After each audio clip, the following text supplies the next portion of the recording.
My name is Bettianne Mendez. I live in Springs in East Hampton, and I am a school bus driver for Springs School District. I felt like this is a small town, and we don't see things like that out here. I've been driving a bus 38 years, and I've never had to deal with a pandemic. So no, I didn't see it becoming a pandemic out here. The day that we went virtual, and I went, where is this going to go to? Like, is this ever going to end? Is this how school's going to be from now on?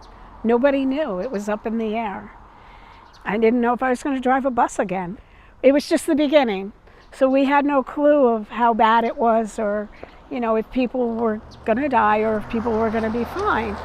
And I think that was the day, March 13th. It was also my daughter's birthday. So I remember it well.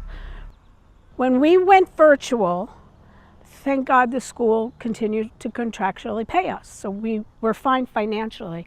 We did have to come in and drive because we were now bringing food to children's houses. We have a lot of kids out here that rely on the school for their food, rely on the school for babysitting. Now the kids are home and the parents aren't, so it impacted the kids a lot.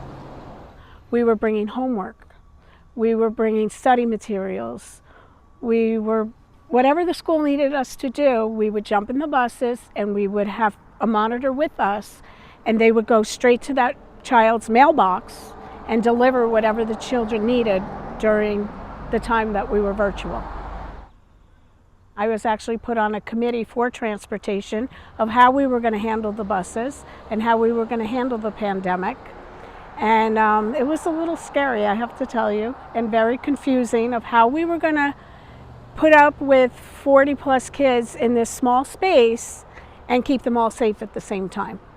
We cut it down to 2 children per seat. We had hand sanitizer on the bus. We would take temperatures before the kids got on the bus. We had to drive around with the roof hatches open, the windows open, in the rain, in the freezing cold. We had kids in assigned seats, so we knew who was sitting in what seat in case a kid tested positive, so we could quarantine who was ever within 6 feet of that child. We put yellow tape down the seats. We numbered the seats. Everyone had to wear a mask, of course. We sanitized before and after every route, the entire bus. And we had monitors that were now put on all of our buses. We had to take attendance of all the kids. I think that's about all what we had to do, which is a lot when driving a school bus. They did not want assigned seating. I had to be very selective of who I put where. Siblings had to sit together, where usually the big kids would be in the back and the little kids would be in the front. Now it was a mix of everyone. We now had to drive with masks on our face, which is literally against DOT rules to begin with. We're not supposed to have anything on our face. I had to look backwards more now because to make sure that kids were doing what they were supposed to be doing, to be able to take attendance, to be able to take temperatures. This is all stuff that we never thought we would be doing because our job is so entailed as it is, and watching for traffic and deer and turkeys and pedestrians and joggers and dealing with the kids, and now we had all of this new stuff on top of it.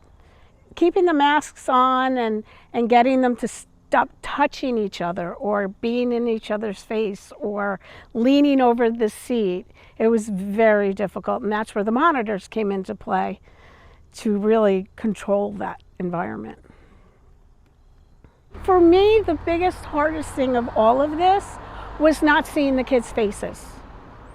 For 2 years, we didn't see smiles, we didn't see frowns, we didn't see crying. I read kids by their faces, and we didn't see their faces. And they would come in with their hats on and glasses on. Some kids, I didn't even know what they looked like for a year.